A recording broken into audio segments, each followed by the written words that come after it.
Hola, hola, bienvenidos a un nuevo episodio de The Casual Criminalist en español. Como siempre, yo soy Fer y estoy acá para leer un guión escrito por uno de nuestros guionistas. Yo no he leído esta historia antes, yo no sé de qué va, yo la voy a ir leyendo y descubriendo para ustedes y voy a ir reaccionando y comentando entre medio. Después nuestro editor José le va a meter imágenes y sonidos y GIF y memes y toda la cosa para acompañar un poco la historia. Con eso comenzamos con esta historia, un crimen para recordar, el caso de Nicole Gordon.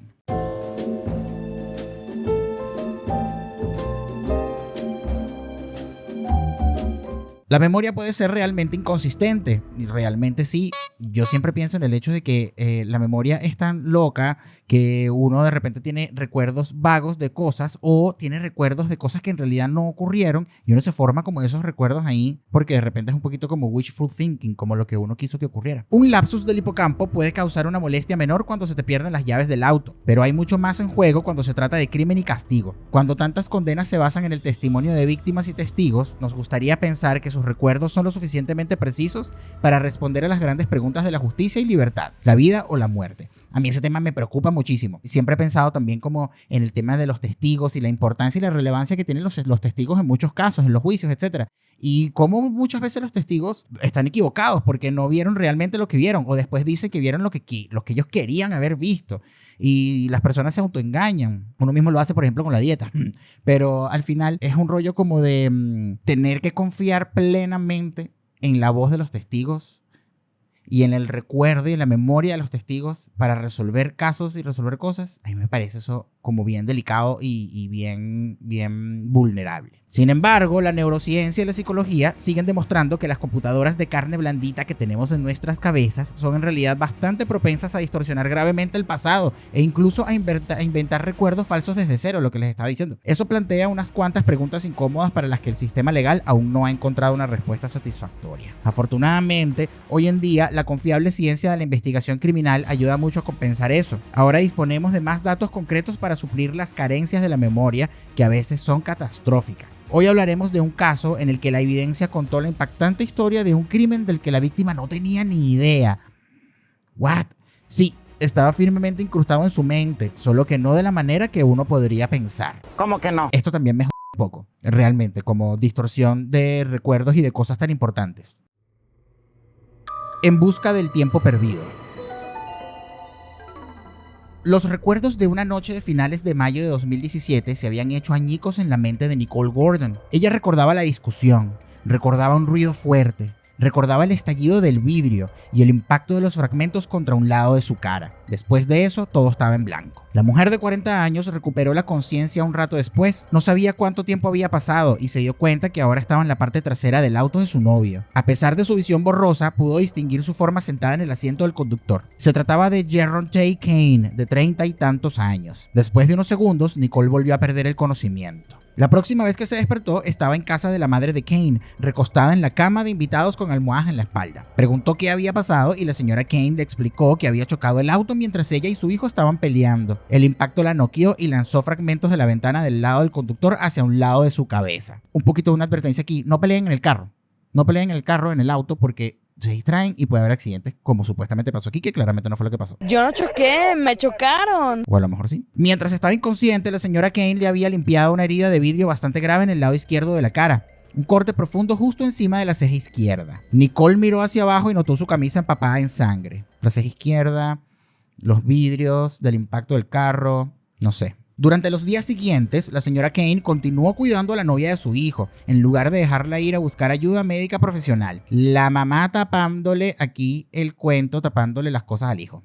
Pero Nicole estaba acostumbrada a ese tipo de situaciones. A lo largo de su relación con Geronte, había aprendido que ir al hospital simplemente no era una opción. Si las enfermeras reportaban a la policía sus moretones y ojos morados, solo provocaría más violencia. Era mejor quedarse callada y dejar que las heridas se curaran solas. Así que eso fue lo que hizo. Pobre ser, pobrecita. Cada vez que Nicole intentaba reconstruir los recuerdos de lo que le pasó ese día, se quedaba corta. Tenía los distintos fragmentos, pero no podía juntarlos en una línea de tiempo coherente. Sus recuerdos eran borrosos en el mejor de los casos e inexistentes en el peor. Así que todo lo que tenía era el relato de su novio y su suegra, convenientemente aquí, Claro, y ese no era su único problema. El accidente le había dejado algunas secuelas que fueron empeorando en las siguientes semanas. Su memoria a corto plazo y su habla se estaban deteriorando, y sus días estaban plagados de unos dolores de cabeza insoportables. Así habrá sido la golpiza que le dio este mal. Cuando una amiga fue a visitarla a su casa un mes después del accidente, se sorprendió por su estado. La dificultad de Nicole para hablar y seguir una conversación demostraban que sus problemas estaban más allá del tratamiento médico que le daba la anciana, con un poquito de sopa de pollo y alcohol, y exigió que Nicole fuera al hospital con ella. Muy bien ahí, una amiga sabia dándose cuenta. El 25 de junio de 2017 fue ingresada en el Centro Médico de Atlanta, y lo que los médicos encontraron pondría su mundo patas arriba. Una bomba balística. Cuando los técnicos le hicieron un escáner cerebral a Nicole, encontraron algo impactante, una marca oscura en la parte posterior de su cráneo. Parecía ser una pequeña esquirla de metal. Después de consultar con varios médicos y enfermeras, tenían una buena idea de lo que podía ser, y el análisis de la herida sobre el ojo de Nicole confirmó sus sospechas. Su herida no había sido causada por un fragmento de vidrio en absoluto. Siempre lo supimos. La evidencia física contaba una historia muy diferente a la que le habían hecho creer. Sí, Geronte y ella habían estado discutiendo en el auto, pero no hubo ningún choque. Durante la discusión, él sacó una pistola y le disparó en la cara. ¡Wow! La marca negra en el escáner era la bala, todavía alojada en su cerebro. Al darse cuenta de que no había logrado matarla, su novio abusivo entró en pánico y corrió a pedirle ayuda a su mami. Metió a Nicole gravemente herida en su auto mientras inventaba una historia para explicar el accidente si es que alguna vez se despertaba. Solo podía rezar para que ella no recordara el arma en su visión periférica o el sonido del disparo justo al lado de su cabeza. ¡Oh! No puedo con este tema. O sea, a ver, ¿cómo la gente puede estar, este tipo de gente puede estar tan segura que se puede salir con la suya? Es increíble, de verdad, o es como esperar a ver qué pasa, así como ya esperemos a ver si se despierta, esperemos a ver cómo podemos mantenerla engañada. O sea, de verdad me impresiona mucho cómo viven en esta ilusión de que nadie se va a dar cuenta. Porque, hubo un choque. Entonces le dicen a esta que hubo un choque, pero el resto de la gente, las amigas, por ejemplo, su familia, si es que tenía familia que le prestaba atención o algo, la querían o algo. O sea, ¿cómo vas a meter aquí un cuento de un choque, una cosa, si nunca hubo choque? O terminas chocando el carro a propósito para encubrir el tema. No, de verdad, qué cosa tan horrible. Por desgracia, la bala había dañado tanto el cerebro de Nicole que ni siquiera podía cuestionar la historia de su atacante. Geronte pensó que había tenido un golpe de suerte y decidió dejarle vivir el resto de su vida sin saber qué pasó después de que se fue de la casa de su suegra. Qué desgraciado. Por eso, Nicole descartó su deterioro mental y lo atribuyó al resultado de una conmoción cerebral, así como un golpe muy fuerte en la cabeza. Por eso quedó tan sorprendida cuando llegaron los detectives de la policía de Atlanta para interrogarla sobre la bala que tenía en la cabeza. Estaba tan perpleja como ellos, y como yo. Seguramente habían cometido algún tipo de error. Nicole les contó sobre la discusión y el accidente, pero le tomó un poco más de tiempo asimilar la verdadera historia, la que se reflejaba en su historial médico. Luego, los policías fueron a hablar con el presunto atacante, quien admitió que sí estuvo ahí cuando ocurrió el accidente, pero se apegó a su historia original. Explicó que Nicole era una alcohólica histérica, que se volvió loca durante la discusión y chocó su auto contra un portón, otro auto y finalmente se estrelló contra un árbol. Incluso afirmó que fue ella la que se negó a ir al hospital en contra de su consejo. Pero, una vez más, la evidencia física contaba una historia diferente. No había pruebas de que hubiese ocurrido un accidente en la forma en que él lo describió, y las lesiones de Nicole no cuadraban con su relato. Por un lado, no tenía lesiones como de latigazo o por el cinturón de seguridad. Esto entonces, revolviendo la pregunta que me hacía hace rato, como cómo estas personas pueden caer en la ilusión de que se pueden salir con la suya sin tomar en cuenta todas las otras cosas que tienen que ver, o todas las cosas alrededor de un cuento como que chocaste un carro, todas las implicaciones que tiene eso, como un latigazo, como la dirección de los pedazos de vidrio y el carro en cuestión. Esto es simplemente gente bruta y punto, y gente mala y punto. Ok.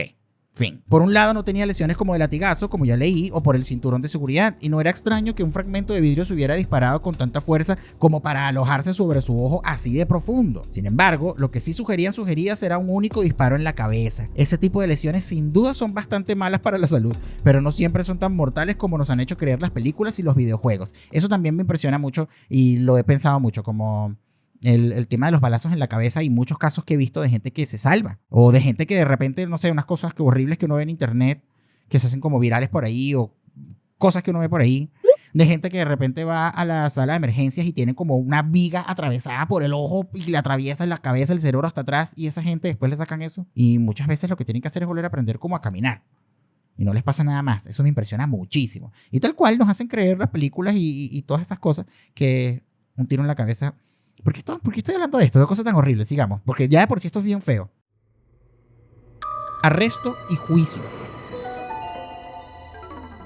Hasta ahora era la palabra de uno contra la del otro. Él decía que ella chocó el auto. Ella decía, tengo una maldita bala en la cabeza, literal. Obviamente las autoridades se pusieron del lado de Nicole, qué raro, y emitieron una orden de arresto contra Jerome Tate en julio de 2017. Desafortunadamente él logró esquivarlos y se dio a la fuga por el siguiente año y medio. No fue hasta que llegó una denuncia anónima a través de Crime Stoppers que la policía pudo localizar al fugitivo. Crime Stoppers creo que es como una línea telefónica en donde la gente llama para avisar que vieron a un fugitivo, que vieron a una persona que está buscada por ahí. Y bueno, y además que creo que lo pueden hacer anónimo, entonces así no se filtra como es su identidad y no se sabe su identidad y no les hacen nada. Se estaba escondiendo en una casa en la zona de College Park en Atlanta. En enero de 2019, la Unidad Especial contra Delincuentes del Área Metropolitana de Atlanta, una fuerza conjunta entre la policía local y el FBI, llegó al barrio suburbano. Jerome Tate se negó a entregarse tranquilamente y se inició un enfrentamiento que duró 2 horas con el equipo SWAT. El novio del año incluso tuvo la destreza suficiente para evitar un tiro en su propia cabeza y finalmente se entregó a la policía. Los oficiales entraron y lo encontraron escondido en el ático. Jerome Tate fue acusado de asalto agravado con un arma mortal, posesión de un arma de fuego durante la comisión de un delito grave y posesión de un arma de fuego por parte de un delincuente convicto. Eso es bastante para agregar a su historial criminal ya considerable, que después se reveló que tenía 13 arrestos previos a su nombre. Uno de esos arrestos en 2010 condujo a una condena por agresión sexual. Todo un caballero este hombre. Cuando el caso fue a un juicio ese mismo año, un veredicto de culpabilidad era prácticamente inevitable. No obstante, el pobre abogado defensor de Kane, Ed Adams, hizo lo mejor que pudo. Su argumento era básicamente que, dado que el fragmento en el cerebro de Nicole estaba demasiado incrustado para ser examinado, no se podía probar lo que era realmente. Qué fuerte que... o sea, de verdad, el tema de los abogados, yo lo dije en un episodio hace poco. Los abogados que se hacen los imbéciles, los abogados que de verdad forzan este tipo de argumentos. Y me impacta demasiado esta gente que le pagan. Y porque sí, yo sé todo el tema de la legítima defensa, yo sé que es necesario. Alguien respondió en un episodio donde yo pedí que me explicaran un poco el tema de por qué existen abogados que defienden a esta gente mala, pero que de verdad los defienden. Yo me refería, era el hecho de que de verdad los defienden y que hacen todo para mentir o justificar las porquerías que hacen sus clientes. Eso de verdad me vuelve.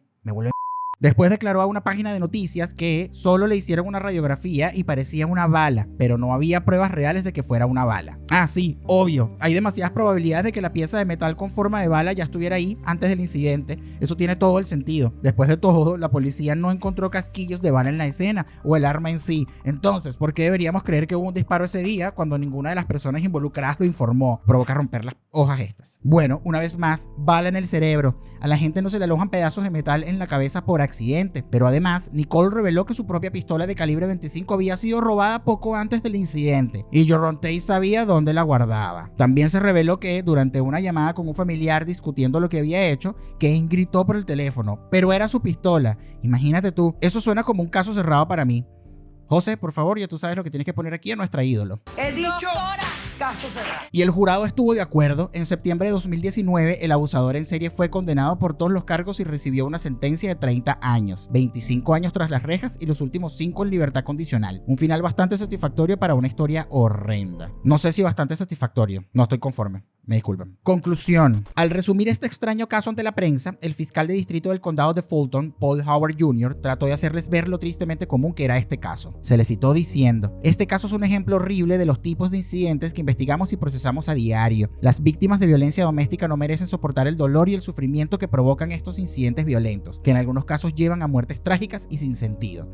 Y las que quedan vivas la pasan súper mal o la pasan 3 veces peor por toda la falta de apoyo y por cómo la justicia generalmente no hace nada en estos casos, aunque bueno, cada vez es más común que se hace justicia, pero sabemos cómo funciona el temilla. Afortunadamente, la muerte no fue el resultado para Nicole, pero igual es deprimente que haya llegado a este punto. Muchos amigos de ella se presentaron durante el juicio para testificar sobre los ojos morados y los moretones que le habían visto a lo largo de los años y el temperamento violento de su novio abusivo. Entonces, hay que preguntarse, ¿por qué tuvo que terminar con una bala en el cráneo antes de recibir la ayuda que necesitaba? La gran pregunta es siempre. Con demasiada frecuencia, las víctimas de abuso no ven exploradas sus historias en los tribunales, sino hasta después de que el abusador reclama sus vidas o intenta hacerlo. infierno. Como resultado, Nicole seguirá sufriendo el abuso de Jerome Tate por el resto de su vida. La bala está demasiado profunda como para que los cirujanos la puedan extraer sin un alto riesgo de matarla. Ese pequeño fragmento de metal permanecerá donde está, como un recordatorio triste e irónico de un ataque que sigue ausente de su memoria. Por su parte, Jerome Tate tendrá mucho tiempo para reflexionar largo y tendido sobre los eventos de ese día,